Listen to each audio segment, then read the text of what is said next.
এই যে তাদের যে মানসিক অবস্থাটা, এখনও কিন্তু তারা সেই জায়গা থেকে ফিরে আসতে পারে না।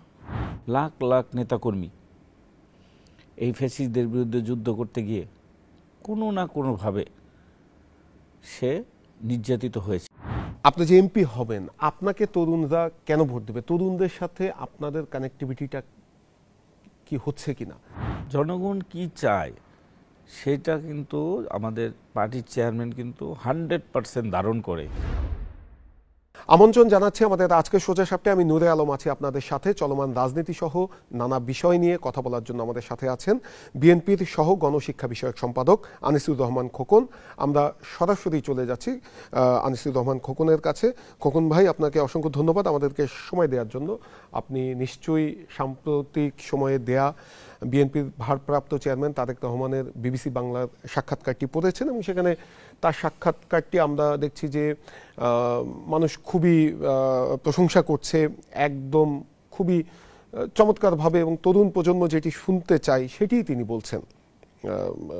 নানাবিধ বিষয় নিয়ে আগামীর বাংলাদেশ কিভাবে পরিচালনা করবে বিএনপি, এই গণঅভ্যুত্থানে হত্যাকারীদের বিচার সহ সংস্কার সহ নানা বিষয় নিয়ে তিনি কথা বলেছিলেন। তো যেটি হচ্ছে, বিএনপির ভারপ্রাপ্ত চেয়ারম্যান গত 1 বছর 1.5 বছর ধরে তিনি চেষ্টা করছেন। আমরা দেখছি যে 7,000-এর উপরে বহিষ্কার করা হয়েছে। তারপরও মাঠ পর্যায়ে অনেকটাই নানা জায়গায় নানা সংকট দেখা যাচ্ছে, অনেক নেতাকর্মী নানা ধরনের অপকর্মে জড়িয়ে যাচ্ছে। এটি কেন ভাই? সেটা যে অবস্থায় প্রথমটা ছিল এখন সেই তুলনায় অনেকটাই কম। আমরা যেটা দেখেছি এই বিভিন্নভাবে সারা বাংলাদেশ থেকেই যেই সকল অভিযোগ আমাদের নেতা কর্মীদের ঘিরে সৃষ্টি হয়েছে, চেয়ারম্যান সাহেবের সরাসরি হস্তক্ষেপে বর্তমান সময়ে সেইখানে অনেকটাই কমে আসছে। আমি মনে করব অনেকটাই এখন নিয়ন্ত্রণে আছে। যে সকল নেতাকর্মী এখনও 2-1টি ঘটনা বিভিন্নভাবে আমরা দেখতে পাই, সেই নেতাকর্মী ম্যাক্সিমামই যাদের সাথে দীর্ঘদিন দলের প্রতি তাদের ভালোবাসাটা কম ছিল, দলের প্রতি তাদের কষ্টটাও কম ছিল, তারা নতুন করে একটা জায়গা নিতে চায়, নতুন করে নতুন রূপে আবির্ভাব হতে গিয়ে বিভিন্ন সময় বিভিন্ন জায়গায় অসঙ্গতিপূর্ণ কিছু আচরণ করে পরিবেশটা একটু নষ্ট করছে। এই সকল বিষয়ে এখন বর্তমানে একটু দেখা যাচ্ছে। আর খুব বড় ধরনের যে নেতাকর্মীরা খুব একটা দুর্নীতির সাথে জড়িয়ে যাচ্ছে, এখন আর আমি সেটা খুবই নগণ্য, খুবই কম। তারেক রহমানের সাক্ষাৎকারে আরেকটি বিষয় উঠে এসেছে, যারা গত 17 বছর মাঠে ছিল, ত্যাগী, তাদেরকেই নমিনেশন দেয়া হবে, যেহেতু নির্বাচন খুবই আসন্ন বলা চলে। ফেব্রুয়ারিতেই নির্বাচন হতে যাচ্ছে এবং সরকারও সেই অনুযায়ী প্রস্তুতি নিচ্ছে। বিভিন্ন গণমাধ্যমে আসছে যে 2 শতাধিকের মতো প্রার্থীর তালিকা প্রস্তুত করা হয়েছে, যাদেরকে খুব শিগগিরই গ্রিন সিগন্যাল দেয়া হবে। আপনার কাছে কি মনে হয়? আপনি তো নিজেও মনোনয়ন প্রার্থী এবং আপনি নিজেও আপনার এলাকায় কাজ করছেন, আপনার কাছে কি মনে হয়? আমাদের নেতাকর্মীদের 17 বছর যারা রাজপথে আমাদের সাথে এই ফ্যাসিস্টদের বিরুদ্ধে যুদ্ধে ছিল, সেটা ধরেন আমাদের একদম স্থায়ী কমিটির সদস্য থেকে শুরু করে একজন সমর্থক, অনেকেই, আপনার হাজার বললে ভুল হবে, লাখ লাখ নেতাকর্মী এই ফ্যাসিস্টদের বিরুদ্ধে যুদ্ধ করতে গিয়ে কোনো না কোনোভাবে সে নির্যাতিত হয়েছে। আমরা সেই লাখ লাখ নির্যাতিত নেতাকর্মীদের থেকেই চেয়ারম্যান সাহেব যে কোনো নির্বাচনী আসনে একজনকে বেছে নেবেন। সেই জন্য আমি মনে করি আমাদের পার্টির যে চেয়ারম্যান জনাব তারেক রহমানই যথেষ্ট সেই নেতাটা নির্বাচন করার জন্য। আর এখানে আমাদের তার যে বক্তব্য আর সারা বাংলাদেশের মানুষ প্লাস আমাদের দলীয় নেতাকর্মী যেভাবে আশ্বস্ত হয়েছে তার বক্তব্যে, আমরা মনে করি নমিনেশনটা সেইভাবেই হবে। এবং বিগত দিনে নমিনেশনের পাওয়ার পরে যে একটা ক্ষোভ থাকে, দুঃখ থাকে, সেই জিনিসটা আর কারো মধ্যে থাকবে না। কারণ কর্মের ফল যদি ভোগ করে, তখন আরেকজন যিনি আছেন সেও সেটা কিছুক্ষণ পরে মেনে নিতে বাধ্য হয় যে না, ও কষ্ট করছে, এই জন্য ও এই রেজাল্টটা পেয়ে গেছে। আমরা যখন একটা ইউনিয়ন কমিটি করতে যাই, যখন আমরা চেষ্টা করি যারা এই 17 বছর রাজপথে ছিল, কষ্ট করেছে, রাজপথে থেকে নির্যাতিত হয়েছে, তাদেরকে সভাপতি সাধারণ সম্পাদক করার জন্য চেষ্টা করি। তারা যখন হয় তখন আর সেটা নিয়ে কেউ বিতর্ক তুলেও না, কোনো একটা ফেসবুকেও কেউ একটা পোস্ট দেয় না, কোনো বাজে মন্তব্যও করে না। এটা আমার নির্বাচনী আসন দিয়ে আমি বললাম। এই কারণে সেইভাবেই আমি মনে করি মাননীয় চেয়ারম্যান তার যে নিজস্ব আমাদের তার যে ইনফরমেশনগুলো আছে তার কাছে, সেটার আলোকেই সে সর্বোচ্চ যারা ত্যাগী, এলাকায় যারা জনপ্রিয় মানুষের যারা নেতা, তাদেরকে সে নির্বাচিত করবে। এবং নির্বাচনের পরে যেন নির্বাচিত যাদের ধানের শীষ প্রতীক যাদেরকে দেওয়া হবে, তাদের পাশ করা নিয়ে যেন আর দলের এবং চেয়ারম্যান সাহেবের কোনো ভাবনা বা চিন্তার বিষয় না থাকে। আমি এই প্রসঙ্গটাতেই আপনার কাছে একটু জানতে চাইতাম, যেটি হচ্ছে আমরা যদি দেখি প্রত্যেকটি আসনে 6 থেকে 7 জন করে প্রার্থী।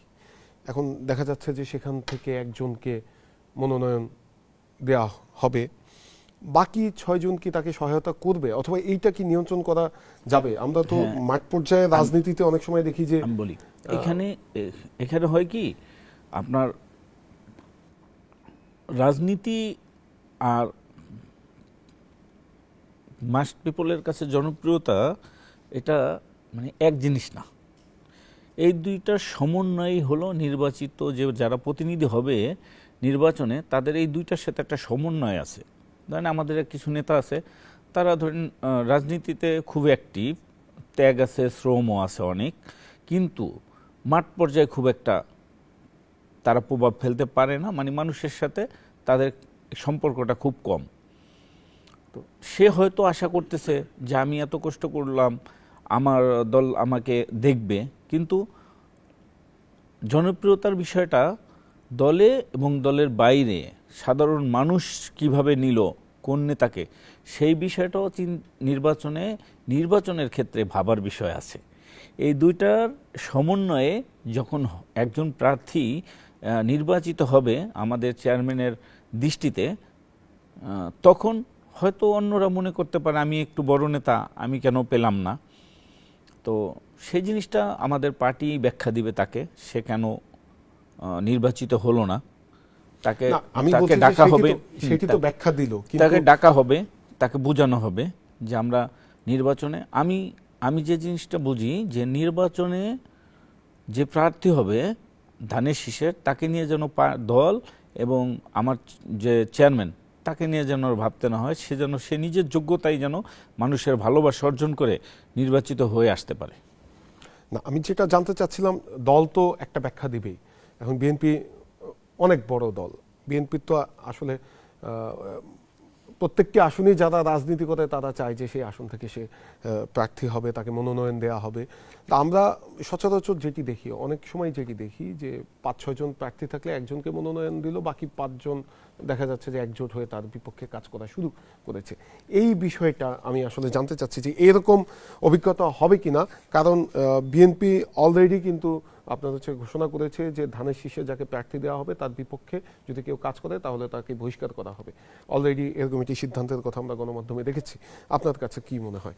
এই 17 বছরে এই ফ্যাসিস্টদের বিরুদ্ধে যুদ্ধ করতে গিয়ে, লড়তে গিয়ে আমরা যেই পরিমাণ আমাদের নেতাকর্মীরা ঐক্যবদ্ধ থেকে রাজপথে কষ্টটা বুকে ধারণ করে না খেয়ে, পরিবারের উপর এত নির্যাতন অত্যাচারের পরেও যেহেতু ঐক্যবদ্ধ ছিল, নমিনেশনের ব্যাপারটা অন্য সময় কি হয়েছে সেটার আমি ব্যাখ্যা দিব না, কিন্তু আমি মনে করি তারেক রহমানের যোগ্য নেতৃত্বে যে নমিনেশনের বিষয়টা যেটা সামনে আসবে আমাদের নেতাকর্মীরা মেনে নিবে। আমরা ব্যক্তিগতভাবে আমরা নির্যাতিত দলের একজন কর্মী মনে করি, আমি ব্যক্তিগতভাবে বলতে পারি আমি দল যেটা সিদ্ধান্ত দেয় আমরা রিঅ্যাক্ট করব না। তো আমরা যদি দলের সিদ্ধান্তের পক্ষে থাকি, আশা করি সারা বাংলাদেশের নেতাকর্মীরাই দলের সিদ্ধান্তের পক্ষেই থাকবে। একটু ভিন্ন প্রসঙ্গে আসি। আমরা গণঅভ্যুত্থানের আগে যেমনটি দেখেছি যে স্বৈরাচার বিরোধী আন্দোলনে যে রাজনৈতিক দলগুলো একজোট হয়ে মাঠে ছিল, গণঅভ্যুত্থানের পরে যত সময় যাচ্ছে তাদের মধ্যে বৈরিতা এবং মানে বৈরিতা বেড়েই চলেছে। সেই সঙ্গে অনেকটাই দূরত্ব তৈরি হয়েছে এবং সামাজিক যোগাযোগ মাধ্যমে বেশি দেখা যায় যে এক দল আরেক দলের পক্ষে নেতিবাচক প্রচারণা চালাচ্ছে, গুজব ছড়াচ্ছে। তো এই অবস্থার পেছনে আসলে কারণ কি, এবং এটি আমরা তো একটি সুস্থ রাজনীতি দেখতে চাই, তো সেখানে এই যে এক দল আরেক দলকে নানাভাবে ব্যাশিং করছে, এগুলো কতটুকু না? এখানে প্রভাব ফেলবে? বিষয়টা হচ্ছে আমরা একসাথে রাজনীতি করছি, আমরা রিমান্ডে ছিলাম, দেখা গেছে আমাদের সমমানা যারা ছাত্র রাজনীতি করতাম শিবিরের নেতৃবৃন্দ আমাদের সাথে ছিল, আমরা একসাথে জেল খাটছি, অনেক গল্প তাদের সাথে অনেক সময় আমরা একসাথে কাটাইছি, অনেক সাংবাদিকরাও আমার সাথে ছিল, মানে সবাইকে নিয়েই তো ছিল একটি এই দুঃশাসনের বিরুদ্ধে, এই ফ্যাসিস্টদের বিরুদ্ধে আমাদের একটা প্রতিবাদী কণ্ঠস্বর। এটা তো মানে অনেক দলের যারা আছে আমাদের সমমানা, যারা আমাদের সাথে রাজনীতিতে রাজপথে ছিল, তার মধ্যে থেকে অনেক নির্যাতিত মানুষরাই একটা ঐক্যবদ্ধ অবস্থায় ছিল। এখন আমরা একটা রাজনীতি বলি আর দেশ বলি আর পরিবার বলি, সকল ক্ষেত্রে একটা সময় একটা প্রতিযোগিতার বিষয় চলেই আসে। আমি মনে করি সমালোচনা একে অপরের বিরুদ্ধে থাকবে, সেটা যেন রাষ্ট্রের কোনো ক্ষতি না হয়।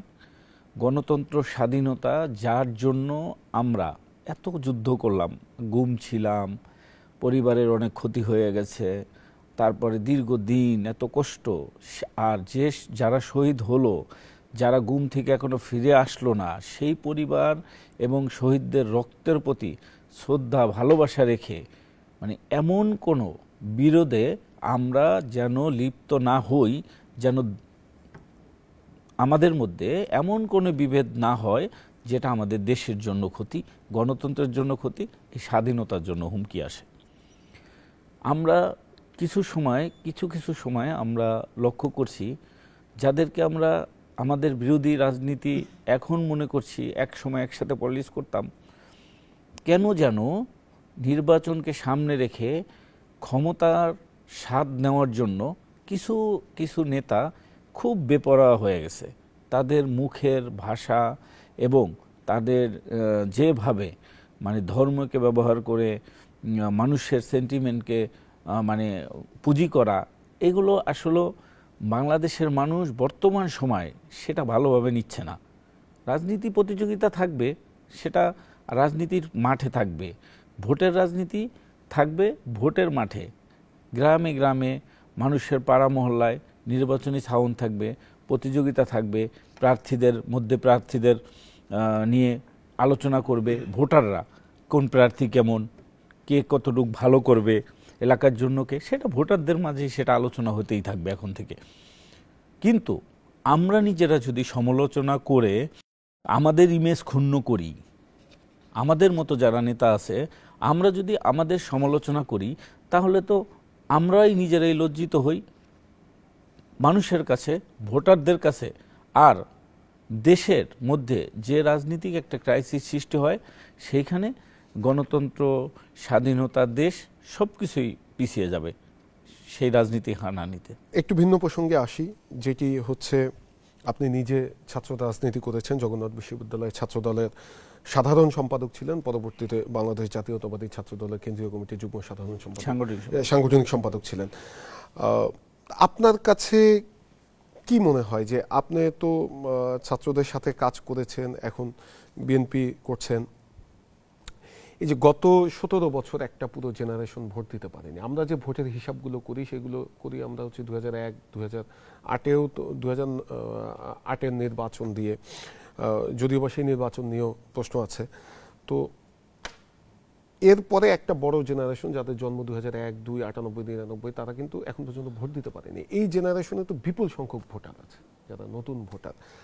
তো তাদেরকে আকৃষ্ট করার জন্য যারা আপনারা মাঠে কাজ করছেন তারা আসলে কি করছেন এবং তারা কেন আপনাদেরকে ভোট দিবে? এই বিষয়টা আমরা সবসময় আমরা মাঠে যখন যাই আমরা চেষ্টা করি যে আমাদের যারা নতুন ভোটার আছে, যারা তরুণ আছে, তাদের দৃষ্টি কিভাবে আকর্ষণ করানো যায় আমাদের দলের প্রতি, কিভাবে তাদের আস্থা আসবে, আমরা কতটুক দল করে মানুষের পাশে দাঁড়াতে পারবো, আমরা ছাত্র শিক্ষক বা ছাত্র প্রতিনিধি যারাই আছেন, আমরা আগামী দিনে কেমন বাংলাদেশ দেখতে চাই, 31 দফায় আমাদের যুবকদের জন্য কি দেওয়া আছে, আমাদের ছাত্রদের জন্য কি সুবিধা দেওয়া আছে, আমরা বেকারদের জন্য কি কি আছে, মানে এই 31 দফার আলোকেই আমরা অনেকটা সেমিনারগুলো যেগুলো করে থাকি, আমরা স্কুল কলেজ, আমি 2টা কলেজের সভাপতি আছি, আমরা চাই যে আগামী দিনে যারা নতুন ভোটার হয়েছে, যারা শিক্ষিত যুবক আছেন, তাদের জন্য কি রাখা হয়েছে আমাদের 31 দফায় এবং ছাত্রদের জন্য কি কি সুবিধা আছে, এই সব কিছু একটা বিষয় সামনে নিয়ে এসে, সেটি তো একটি দলীয় গতভাবে 31 দফা আছে। আমি যেটা বলতে চাচ্ছি, ধরেন আপনি আপনার মাদারীপুর 3 আসন থেকে মনোনয়ন পেলেন, আপনি এমপি হলেন নির্বাচনের পরে, অথবা আপনি যে এমপি হবেন আপনাকে তরুণরা কেন ভোট দেবে? তরুণদের সাথে আপনাদের কানেক্টিভিটিটা কি হচ্ছে কিনা?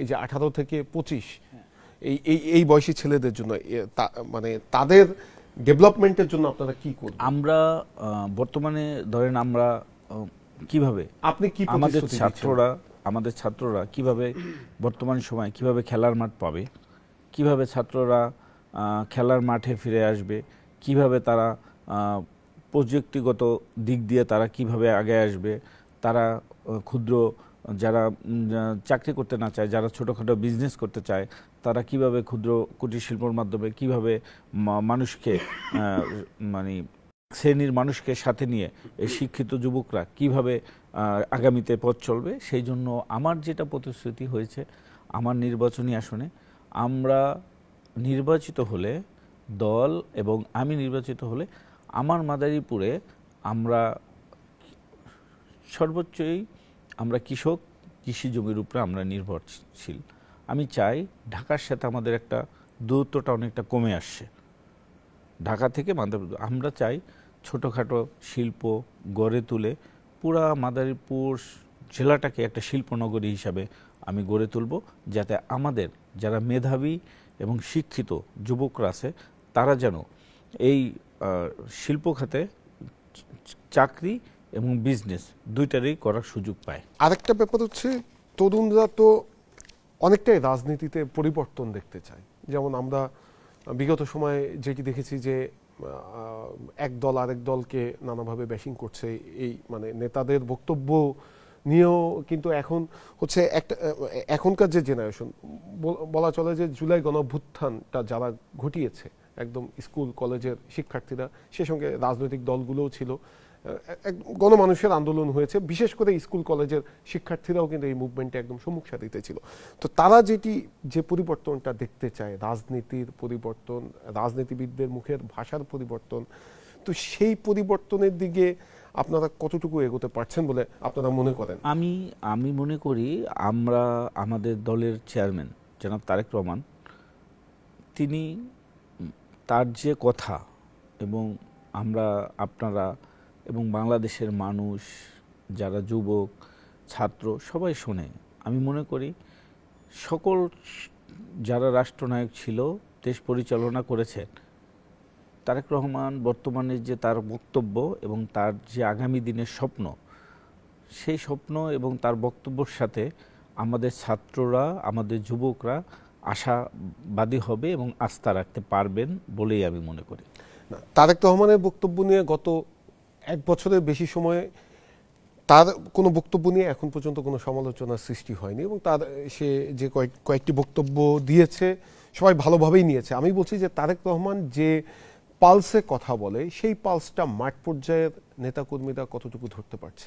আমি আপনাদেরকে বলছি যে আমাদের চেয়ারম্যান যেভাবে, যেই ভাষায়, যেইভাবে কথা বলে এবং তার ভাষায় এবং তার কি চান আমরা সেটাকেই ধারণ করি, ধারণ করে আমরা সেই আঙ্গিকেই আমরা আমাদের নির্বাচনী আসনে আমাদের মতো যারা প্রার্থী আছে, ইয়াং যারা প্রার্থী আছে, আমরা সেইভাবেই বিচরণ করার চেষ্টা করি সকল ক্ষেত্রে, যেন মানুষ আমাদেরকে আস্থায় নেয়, আমাদেরকে ভালোবাসায় নেয়, যাতে মানুষের ভালোবাসায় আমরা ভোট এবং দেশ পরিচালনার আমাদের যে আগামী দিনের মানুষই যেন আমাদেরকে গ্রহণ করে নেয়, সেদিকেই আমরা চলার চেষ্টা করি। সরকারের এক বছরের বেশি সময় পার হয়েছে, আপনি যদি একদম সংক্ষেপে বলতেন, কারণ মানে এই সরকার নিয়ে আপনার মূল্যায়ন কি? আমি আসলে যেই সরকার আমাদের এই 17 বছরের যে যুদ্ধ, যে কষ্ট, আমাদের যেই আনন্দ, সব কিছুর এই সরকারের উপরে এসে মানুষের আস্থার জায়গাটা নেওয়ার চেষ্টা করেছে, কারণ দীর্ঘদিন পরে। এখন আমাদের তাদের কাছে চাওয়া এক একজনের এক এক ধরনের ছিল। তারা কিভাবে করলে আমাকে খুশি রাখবে, কিভাবে করলে আর একটা দলকে খুশি রাখবে। আমি বলতে চাই যে স্বল্প কিছু মানুষ, মানে যারা উপদেষ্টা, যারা এই সরকার পরিচালনার ক্ষেত্রে কাজ করেছেন এবং পিছনে তাদের অনেক বড় একটা শক্তি তাদের ব্যর্থ করার জন্য কন্টিনিউ চেষ্টা করছে। তারপর আমি মনে করি সর্বোপরি তারা যে নির্বাচনের যে একটা প্রতিশ্রুতি তাদের দিয়েছে ফেব্রুয়ারিতে, সেই প্রতিশ্রুতিতে আমি মনে করি সুন্দর একটি নির্বাচন আমরা যদি আগামী দিনে পাই, মানুষ যদি ভালো একটা নির্বাচনে, সুন্দর একটা নির্বাচনে হেসে ভোট দিতে পারে, একটা সুন্দর একটি নির্বাচনে সঠিক একটা রেজাল্ট আসে, তাহলে মনে করব আমি যে এই সরকার সফল। জুলাই জাতীয় সনদ বাস্তবায়নের জন্য জনগণের সম্মতি নিতে গণভোট করার বিষয়ে ঐক্যমত হয়েছে রাজনৈতিক দলগুলো। বিএনপি বলছে যে এই গণভোটটি জাতীয় নির্বাচনের সাথেই হোক। অন্যান্য দল বলছে, অন্যান্য অনেক দল বলছে যে তারা এই গণভোটটি আগে হোক। তো বিএনপি যে বলছে যে গণভোট নির্বাচনের সাথেই হোক, মানে ভোটের সাথেই হোক, এটির পেছনে যুক্তি কি বলে মনে করেন? রাষ্ট্র পরিচালনার ক্ষেত্রে আমাদের দল যে সিদ্ধান্তটা নিয়েছে সেটাই সঠিক সিদ্ধান্ত। কারণ এটা একটা নির্বাচন অনেক বড় একটা বিষয়। এটা ওই পুরো বাংলাদেশের মানুষ যদি এখানে ভোট করে, ঠিক আছে, এটি নিয়ে আমাদের যে অর্থ এবং সময় এবং যে বিতর্কের জন্ম দিবে, সেটা আমি মনে করি আগামী আবার নির্বাচনের ক্ষেত্রে বড় ধরনের একটা প্রভাব ফেলতে পারে, আমাদের মধ্যে একটা বিভেদ সৃষ্টি করতে পারে। সেজন্য ভোটটা আমাদের যে জাতীয় নির্বাচন সেই ভোটের সাথেই হবে বলেই আমি আশা করি এবং হওয়া উচিত। সংস্কার কমিশনের যে প্রস্তাবনাগুলো সেগুলো আপনি দেখেছেন, অনেকগুলো ভালো ভালো প্রস্তাবনার সাথে বিএনপিও একমত হয়েছে, সব রাজনৈতিক দলও একমত হয়েছে। এখন মানুষের যেটি জানার আগ্রহ, যে বাংলাদেশের মানুষের তো আসলে অভিজ্ঞতা খুব একটা ভালো না, কারণ নির্বাচনের আগে রাজনৈতিক দলগুলো ভালো ভালো কথা বলে, তো তাদের ভিতরে একটা আশঙ্কা আছে, অথবা তাদের জানার বিষয়, আশঙ্কা যদি না বলে আমি তাদের জানার বিষয়, যে ভালো ভালো প্রস্তাবনাগুলোর বিষয়ে বিএনপি একমত হয়েছে, সেগুলো নির্বাচনে জয়ী হলে বিএনপি সেগুলোর কি বাস্তবায়ন করবে কিনা? সত্যি কথা, বিএনপি আসলে জনগণেরই দল, আর জনগণ কি চায় সেটা কিন্তু আমাদের পার্টির চেয়ারম্যান কিন্তু 100% ধারণ করে। অতএব জনগণের মতের সাথে এবং বিএনপির যে মত, যেটা এক হয়ে গেছেন, সেটা নিয়ে আর ভবিষ্যতে বিরোধিতা করব, আমরাও করব না, আমাদের দলও করবে না, এটাই আশা করি। পিয়ার পদ্ধতি ছাড়া জামায়াত সহ ইসলামী বেশ কয়েকটি দল তারা বলছে যে এটি ছাড়া তারা নির্বাচনে অংশ নেবে না এবং সংসদে পিয়ার পদ্ধতি চালু করতে হবে। আপনার কাছে কি মনে হয় যে এই পিআর পদ্ধতি চালু করলে সমস্যা কি? আমি মনে করি আসলে পিআর পদ্ধতিতে বাংলাদেশে নির্বাচন হওয়ার মতো অবস্থা নেই। বাংলাদেশে পিআর পদ্ধতি নির্বাচন হবেও না। এটা জামাত একটা নিজেরা মাঠ গুছাচ্ছেন, আর পিআর পদ্ধতি চেয়ে সবার দৃষ্টিকে ভিন্ন খাতে রাখার চেষ্টা করছে বলে আমি মনে করি। মানে কেন আসলে পিআর পদ্ধতি কেন বাস্তবায়ন সম্ভব না? না, পিআর পদ্ধতিতে বাংলাদেশের আমাদের বিগত দিনে আমরা যেভাবে ভোট দিয়েছি, ভোট দিতে অভ্যস্ত, এবং বাংলাদেশের মানুষ পিআর পদ্ধতির যে ফর্মুলা ইউরোপে যেসব দেশে হয়েছে সেটার সাথে আমাদের দেশে কোনোভাবেই পিআর পদ্ধতির নির্বাচন যায় না। আমরা যেটা বুঝি একটি সঠিক নির্বাচন বিগত দিনে যেভাবে হয়েছে আমরা সেই নির্বাচনেই আশা করি, এবং বাংলাদেশের মানুষও আশা করে। এখন জামাত চায় না। জামাত, আমি দেখছি নির্বাচনী মাঠে জামাতের অ্যাক্টিভিটিস অনেক আছে। তারা নির্বাচন ফেব্রুয়ারিতে হবে, নির্বাচনে ভোট দিবে, সেরকমই ভোট চায়। মসজিদে যায়, চায়, মাদ্রাসায় যায়, স্কুলে যায়, ফেব্রুয়ারিতে নির্বাচন, আপনারা আমাদেরকে ভোট দিবেন। হ্যাঁ, তো আমরা মনে করি, আমি ব্যক্তিগতভাবে মনে করি যে আমাদের দৃষ্টিকে বা অন্য অন্য রাজনীতির যারা দল আছে তাদের দৃষ্টির দিকে অন্যদিকে রাখার চেষ্টা, এবং তারা মাঠে বিচরণ করছে। আর আমরা কিছু কিছু মানুষ মনে করে যে জামাত পিআর চায়, নির্বাচন হবে না। নির্বাচনের সময় হবে। আমি মনে করি জামাত সহ যারা আছেন অন্য জোট যারা পিআর চান তারাও নির্বাচনে আসবে, এটাই আমি আশা করি। গত 17 বছরের যে বিএনপির যে আন্দোলন, সংগ্রাম, ত্যাগ, সেখানে যদি আপনি দেখেন, আপনি নিজেও ছাত্র রাজনীতি করেছেন, সবচেয়ে বেশি অবদান তরুণদের, মানে বিএনপির যারা তরুণ, সবচেয়ে বেশি জীবন দিয়েছে তরুণরা। জুলাই গণঅভ্যুত্থানে বিএনপির অথবা বিএনপি সহ অন্যান্য দল, সাধারণ মানুষ যারা শহীদ হয়েছে সেখানেও তরুণদের সংখ্যাই বেশি, শিশুরাও আছে, সব বয়সী শহীদ হয়েছেন। বিএনপি এই তরুণদেরকে নিয়ে, বিএনপির যারা তরুণ আছে, আমরা দেখছি যে গত 17 বছর নির্যাতনের শিকার হয়েছে, তার এখন কোনো পদ নেই। তার না ছাত্রদলে কোনো পদ আছে, আবার ছাত্রদল ছেড়েছে, যুবদলে যেতে চাচ্ছে, যুবদলে সে দীর্ঘদিন ধরে তার কোনো পদ পজিশন, মানে সে এন্ট্রি করতে পারছে না। তো এই যে একটা বিপুল সংখ্যক নেতাকর্মী যারা গত 17 বছর নির্যাতনের শিকার হয়েছে কিন্তু এখন তাদের কোনো পরিচয় নেই, তো এই জায়গাগুলো কতটুকু মানে ঠিক করা উচিত বিএনপির? এবং আপনারা তো বিএনপির, আমরা আসলে এটা একটা গুরুত্বপূর্ণ কথা, আপনাদের ভেতরে কি আলোচনা হয় কি? হ্যাঁ, আমরা আসলে একটা গুরুত্বপূর্ণ কথা আপনি বলছেন যে এত যুদ্ধের পরে, এত কষ্ট, এত নির্যাতনের পরে এই যে গণতন্ত্র, এই স্বাধীনতা, এই দল বলেন, সবাই চায় এটা স্বাদ একটু গ্রহণ করার জন্য। সবাই একটু ভালোভাবে বাঁচতে চায়, একটু হাসি মুখে চলতে চায়, সবাই একটা পথ থাকুক সেটাও চায়। আসলে বিষয়টা হচ্ছে, একটা সময়ে ছাত্র রাজনীতির পরে যুব দলে কেউ যাবে, কে স্বেচ্ছাসেবক দলে যাবে, কে বিএনপিতে যাবে, বিভিন্ন দিকে আমরা বিভিন্ন সময়, আমি যেমন সরাসরি বিএনপি করছি এখন ছাত্রদল থেকে, অনেকে যুবদল করছে, অনেকে স্বেচ্ছাসেবক দল করছে বা করবে, এরকম পদ নাই আমাদের বর্তমান সময়ে। আমাদের মহানগরী যে কমিটিগুলো আছে এগুলো খুব শর্ট কমিটি, আহ্বায়ক কমিটি আছে বর্তমানে। ঢাকায় থানা কমিটিগুলো আহ্বায়ক কমিটি আছে। আমি আশা করি এই কমিটি যখন পূর্ণাঙ্গ কমিটি রূপে 101 বা 151 রূপে যখন থাকবে তখন সবারই পদ থাকবে, সবাই পদে আসতে পারবে। এই কমিটিগুলো কেন রেগুলার দেয়া সম্ভব হচ্ছে না? রেগুলার মানে ফরম্যাট, চেয়ারম্যান সবসময় দলের মধ্যে একটা গণতন্ত্র আসুক, দেশে যেমন গণতন্ত্র ফিরে আসছে, দলের মধ্যে একটা গণতান্ত্রিক চর্চা 100% যেন থাকে, সেই জন্য সেই ফর্মুলায় সে আমাদের জেলা লেভেলে আমরা দেখেছি প্রত্যেকটা থানায় কনভেনিং কমিটি দিয়েছে, প্রত্যেকটি ইউনিয়নে কনভেনিং কমিটি দিয়েছে।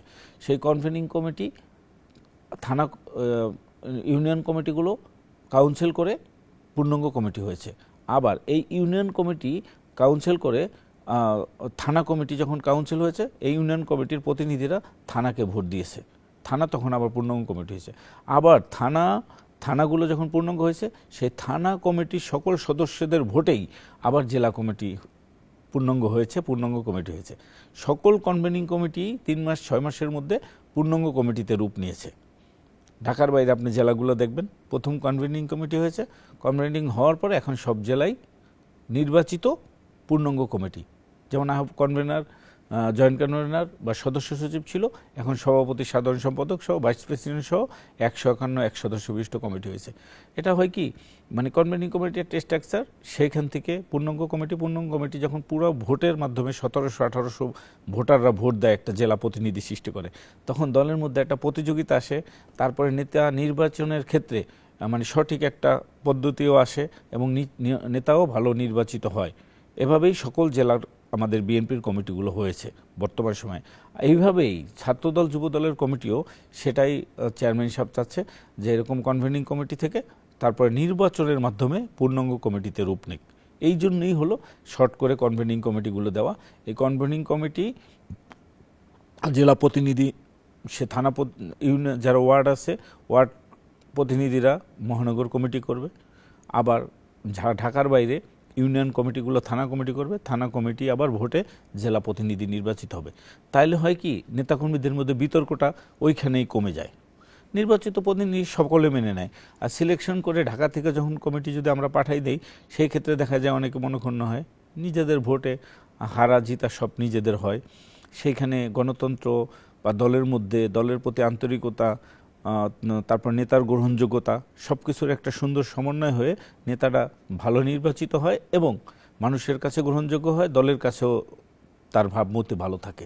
এই জন্যই এই পদ্ধতিতে আছে। অনেক ক্ষেত্রে হয়, অনেক জায়গায় হয়তো সঠিক সময় আমরা কনভেনিং কমিটিকে পূর্ণাঙ্গ কমিটি করতে পারি না, কারণ এত বড় দল, অনেক দেশ, অনেক মানুষ, সম্ভব না। চেয়ারম্যান দেশের বাইরে আছে, সে সব প্রত্যেকটা কাউন্সিলে জেলা লেভেলে সে কানেক্ট থাকে, সে নিজে দেখে 3 ঘন্টা 4 ঘন্টায় ভোট কিভাবে হচ্ছে, কোনো কিছু মানে কোনো প্রভাবিত কেউ হচ্ছে কিনা, সমস্ত কিছু সে কিন্তু দেখে, কখনো অফলাইনে দেখে, কখনো লাইনে এসে দেখে। অতএব সবই হবে ইনশাল্লাহ নির্বাচনে চেয়ারম্যান বাংলাদেশে আসলে। এগুলো করার জন্য আমাদের যে একটা সঠিক সুন্দর সময়, এই সুন্দর সময় আসলে আগে এতদিন ছিল না খুব একটা, কারণ কোনো কিছু করতে গেলেই বাধার সৃষ্টি হতাম আমরা ঢাকার বাইরে। এখন এই 1 বছরে অনেক কাউন্সিল হয়ে গেছে জেলার। আশা করি আর 6 মাস দল যেভাবে এখন কাউন্সিল করছে, যেভাবে আমরা পূর্ণাঙ্গ কমিটিগুলো দেওয়ার চেষ্টা করছি, ইনশাল্লাহ আপনি যে কথাটা বলছেন অবশ্যই সেটা আমরাও ধারণ করি। কর্মীরা, আমরাও বুঝি কর্মীদের মানে চাহিদাটা কি, তাদের মনে কষ্ট মানে ব্যথাটা কি, সেটা আমরাও বুঝি। আমি মনে করি 6 মাসের ভিতর সেগুলো ঠিক হয়ে যাবে। খোকন ভাই, সবশেষ আমরা অনুষ্ঠানে একদম শেষ দিকে, আপনি নিজেও গুমের শিকার হয়েছেন বিগত ফ্যাসিস্ট শাসন আমলে, এবং আপনার সেই অভিজ্ঞতা যদি আপনি একটু বলতেন, যে সেই মানে গুমের সময় সেই ভয়াবহ অভিজ্ঞতার কথা যদি একটু বলতেন। গুমের বিষয়টা হলো, আমি যখন গুম হই তার আগে আমার সাথে 5 জন সহযোদ্ধা গুম, আমার সহযোদ্ধা 5 জন আমার কর্মী গুম ছিলেন। তো তখন ওরা সব সময় বলতো যে ভাই, কোন সময়টাতে হয়েছে? 14 সালে আন্দোলনের পুরো পিক আওয়ারটা, অবরোধের। হ্যাঁ। তো ওরা বলতো যে ভাই আপনি কিন্তু, ওরা যারা বের হয়ে আসছে 2 জন 3 মাস পরে, ওরা বলতো যে ভাই আমি জেলখানায় দেখতে গেছি, বলে আপনাকে কিন্তু গুম করবে। তো আমরা আসলে, আমি চিন্তা করি নাই যে গুম এত কষ্টের, মানে গুম যে মানে পরিবার এবং যে গুম অবস্থায় থাকে সে জিনিসটা যে এত কষ্টের, সেটা চিন্তাই করি নাই। কিন্তু আন্দোলনে আমরা কখনোই পিছু হটার চিন্তাই করি নাই, কখনো ভয়ের যে কি জিনিস সেটাও ভিতরে কাজ করে নাই।